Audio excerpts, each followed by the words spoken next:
नमस्कार, मी आहे रत्नाकर आणि आपण पाहत आहात नागपूर समयचं मराठी बातमीपत्र। आजच्या विशेष बातमीपत्रामध्ये आपलं मनपूर्वक स्वागत। राज्यातील आणि आपल्या परिसरातील महत्त्वाच्या घडामोडी, राजकारण, समाज, आरोग्य, संस्कृती क्षेत्रातील ठळक बातम्यांचा वेध आपण घेणार आहोत। तर चला करूया सुरुवात आजच्या महत्त्वाच्या बातम्यांसोबत। अकोल्यामधून या क्षणीची एक मोठी बातमी समोर येते आहे। महानगरपालिकेच्या जन्ममृत्यू विभागातील लिपिक रवी अवथनकर याला 900 रुपयाची लाच घेताना रंगेहात पकडण्यात आलाय। तक्रारदार मागील 2 महिन्यांपासून 3 जन्म प्रमाणपत्रांसाठी पालिकेच्या फेऱ्या मारत होता। प्रत्येक प्रमाणपत्रासाठी 300 रुपये लाचेची मागणी त्याला करण्यात आली होती। त्यानंतर तक्रारदारानं अँटी करप्शन ब्युरोमध्ये तक्रार दाखल केली। एसीबीनं सापळा रचून आज दुपारी 12 वाजता पंचांच्या उपस्थितीत आरोपीला लाच घेताना पकडलं। रवी अवथनकरला अटक करून पुढील चौकशीसाठी ताब्यात घेण्यात आलंय। दरम्यान महानगरपालिकेमध्ये एकच खळबळ उडाली असून काही कर्मचारी घटनास्थळावरून पसार झाले आहेत।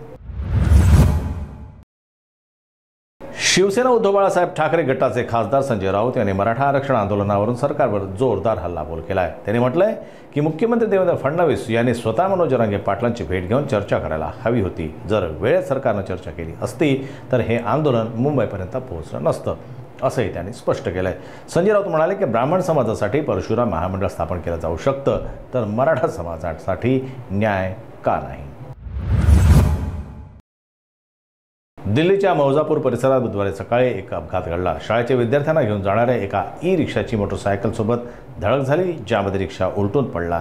या भीषण अपघातात तिसरीत शिकणारी 8 वर्षाची अशिता पराशर हिचा जागीच मृत्यू झाला।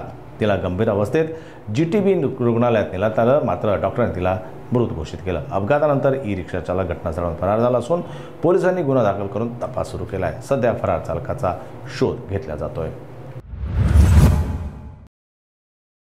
उत्तराखंडमधील श्रीनगर आणि रुद्रप्रयाग दरम्यानचा बद्रीनाथ राष्ट्रीय महामार्ग आज अलकनंदा नदीच्या पुरामुळे पूर्णपणे पाण्याखाली गेला आहे। रस्त्यावरून वाहणाऱ्या पुराच्या पाण्यामुळे वाहतूक पूर्णतः ठप्प झाली असून पौड़ी जिल्ह्याचे एसएसपी लोकेश्वर सिंग यांनी सांगितलंय की वाहनांना सुरक्षित स्थळी थांबवण्यात आलं असून तीर्थकरूंना पर्यायी मार्गाने पुढे पाठवलं जात आहे। सुरक्षेच्या दृष्टीनं पोलीस बंदोबस्त वाढवण्यात आला असून प्रशासन सतर्क आहे। पावसामुळे आणखी धोका होऊ नये यासाठी सतत नजर ठेवली जाते।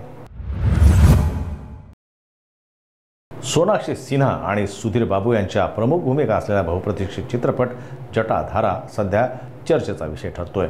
चित्रपटाचा टीजर नुकताच प्रदर्शित झाला असून त्यानंतर आता मेकर्सने एक नवीन पोस्टर शेअर करत अभिनेत्री शिल्पा शिरोडकरच्या एंट्रीची घोषणा केली आहे। शिल्पा जटाधारामध्ये शोभा हे पात्र साकारणार आहे। मेकर्सने सोशल मीडियावर तिचा फर्स्ट लुक शेअर करत तिच्या पात्राबद्दल थोडक्यात माहिती दिली आहे।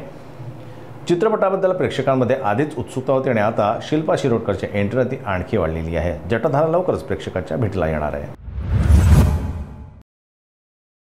तर आजच्या या मराठी बातमीपत्रामध्ये इतकंच। महाराष्ट्रातील प्रत्येक महत्त्वाची आणि विश्वसनीय बातमी सर्वात आधी जाणून घेण्यासाठी जोडले रहा नागपूर समयसोबत। पहा, जागरूक रहा, कारण इथेच मिळतात सर्वात अचूक बातम्या सर्वात योग्य वेळी। आपली आणि आपल्या कुटुंबाची काळजी घ्या। नमस्कार।